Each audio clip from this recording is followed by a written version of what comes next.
Hi, I'm Anthony Kingston, author of Holistic Microneedling, and today I want to talk to you a little bit about the difference between dermaroller treatments and laser skin resurfacing treatments, in particular the CO2 lasers and the YAG lasers that are YAG lasers, which are quite common at the moment.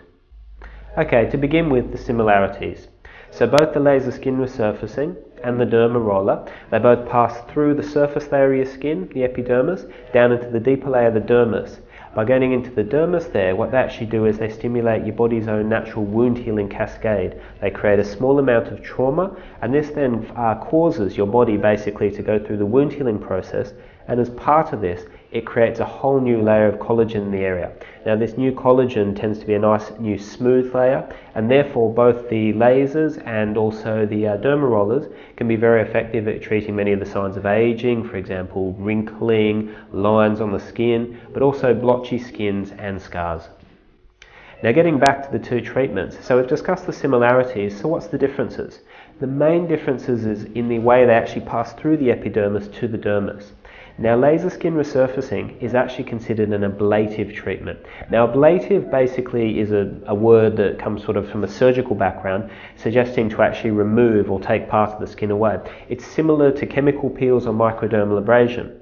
But laser skin resurfacing, the actual laser actually passes through the epidermis into the dermis. It doesn't take anything away. So why is it called ablative? Well, it's called ablative because of the thermal damage that lasers can actually do as they pass through the skin. They can actually heat the tissues in the epidermis, and in this way can actually cause burning of the skin and also an increase in scar tissue in some cases. Now in comparison, the dermaroller actually passes through the epidermis to the dermis. The small microneedles actually pass through these channels. Now these of course make small holes. In that way they can actually reach the deeper levels.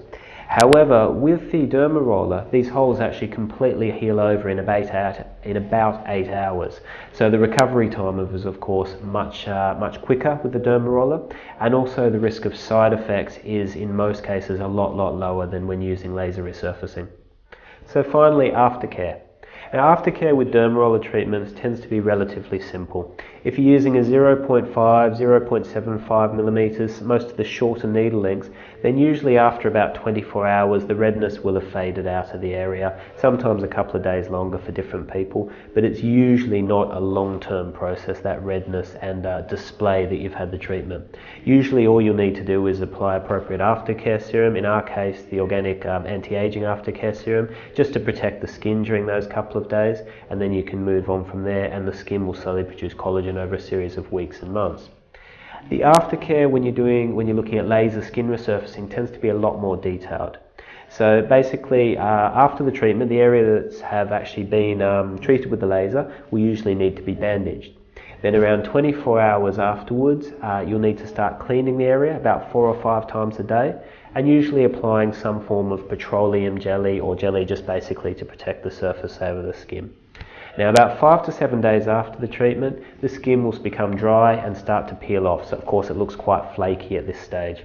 And you have to consider that full healing of the actual surface layer of the skin doesn't usually complete until about 10 to 21 days later, okay? So this is comparing to the skin completely sealing, the small hole sealing after dermaroller treatments, around 8 hours afterwards. You're looking at more like 10 to 21 days before it's fully sealed up again when you're looking at laser skin resurfacing. Now with laser skin resurfacing too, something to remember is the redness cause can often last for 2 to 3 months. So it's something you sort of have to plan into your daily life if you're looking at laser skin resurfacing in comparison. Because of this, of course, the infection risk with laser skin resurfacing is much higher than dermaroller treatments. In actual fact, when they've done scientific studies with dermaroller treatments, they find the infection risk is actually incredibly low, whereas with laser skin resurfacing, you do have to spend a lot more time maintaining and looking after your skin. Okay, that's it for me today. If you're interested in learning more about the dermaroller treatments, the procedures, and also looking at a range of high quality products that might suit you in your clinic or at home, please go and have a look at our website, and we'll see you next time.